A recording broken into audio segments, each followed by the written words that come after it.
Two shots at Abundant Life Christian School silenced two beating hearts, revealing how digital darkness can corrupt teenage minds. On Monday morning, December 16, 2024, Abundant Life Christian School in Madison, Wisconsin, began its day like any other. The winter air carried the sound of students' chatter as they made their way into classrooms, boots damp from frost. Teachers prepared lesson plans while the hum of conversation filled the brightly painted halls. At 9:15 a.m., that peace was shattered by two gunshots. Panic spread instantly. Teachers locked doors while students dove under desks, their confusion quickly replaced by fear. In the study hall, a shared space for students of varying ages, the scene turned to chaos. The first victim was 14-year-old Ruby Vergara, known for her artistic talent and kind spirit. Moments later, Erin West, a 42-year-old substitute teacher and mother of three, was shot while shielding students with her body. Her last act was one of remarkable selflessness. 6 others were injured, with 2 in critical condition, and rushed to SSM Health St. Mary's Hospital. First responders moved swiftly to secure the school. In a nearby classroom, 15-year-old Natalie Rupnow was found dead from a self-inflicted gunshot wound, 2 firearms by her side. Police confirmed only 1 weapon was used in the attack. That evening, hundreds gathered for a vigil on the steps of Madison State Capitol. Snow fell as residents lit candles and shared stories of the victims. Mayor Sadia Rhodes Conway addressed the crowd, her voice steady despite tears. "We are forever changed," she said, "but we will rebuild together and protect our children." In the days following the tragedy, investigators delved into the life of 15-year-old Natalie Rupnow, uncovering a complex and troubling story. To her classmates and teachers at Abundant Life Christian School, Natalie had been a quiet and withdrawn figure. Transferring to the school earlier that year, she rarely interacted with peers and was often seen sitting alone during lunch. Teachers described her as polite but detached, her mind seemingly far away during lessons. At home, Natalie's behavior mirrored her school life. Her parents revealed that she had grown increasingly distant over the past year. "I thought she just needed space," her mother said tearfully during a police interview. Despite noticing signs of emotional withdrawal, they were unaware of the depth of her struggles. A deeper investigation into Natalie's online presence uncovered a chilling connection to 20-year-old Alexander Pfaffendorf, a California man known to frequent extremist forums.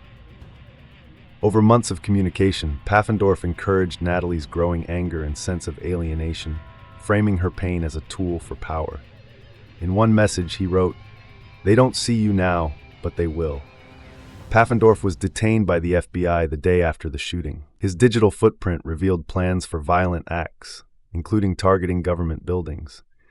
While his direct involvement in Natalie's actions remained under investigation, his influence was clear. Law enforcement described his role as a spark in an already volatile situation. The firearms used by Natalie were traced to illegal sources, raising critical questions about how she accessed them. Wisconsin's laws prohibit minors from possessing firearms and mandate secure storage in homes with children.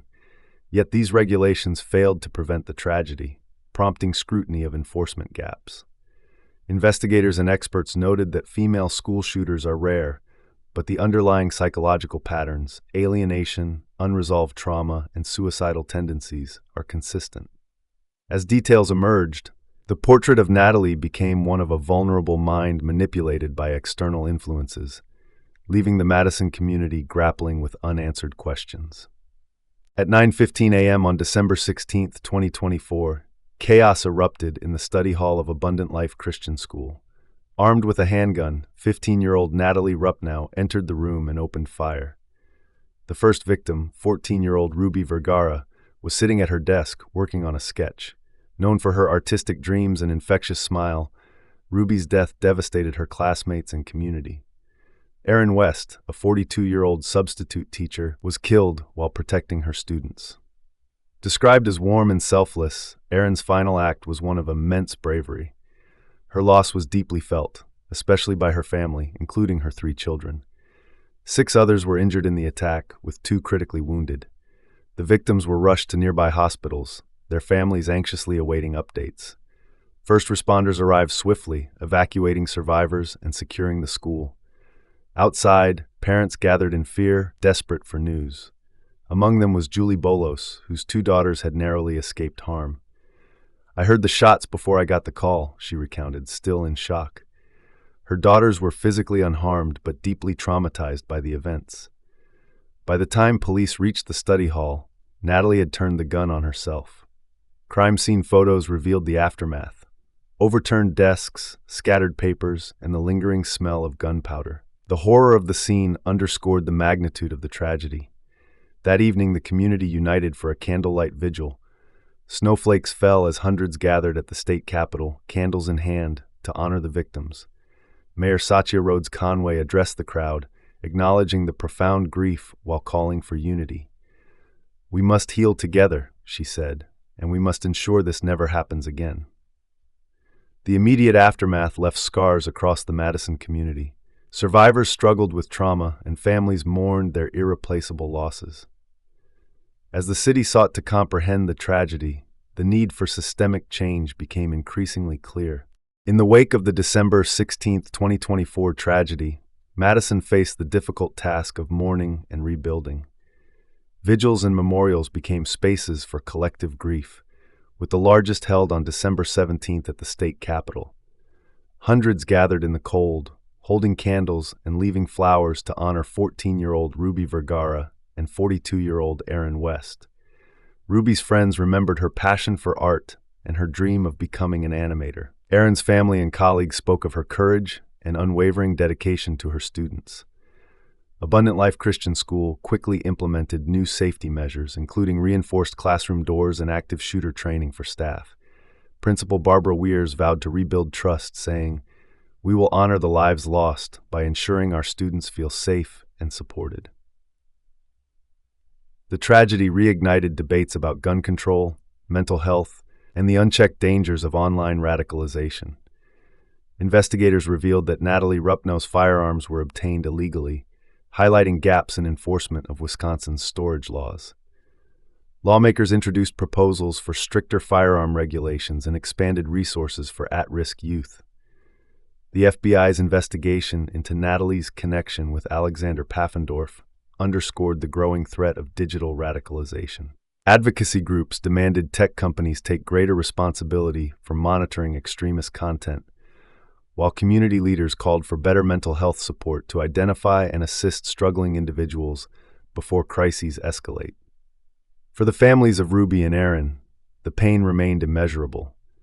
Ruby's parents described her as a bright light with endless dreams, while Aaron's husband and children honored her selflessness and love for her students. Their losses became symbols of the community's commitment to building a safer future.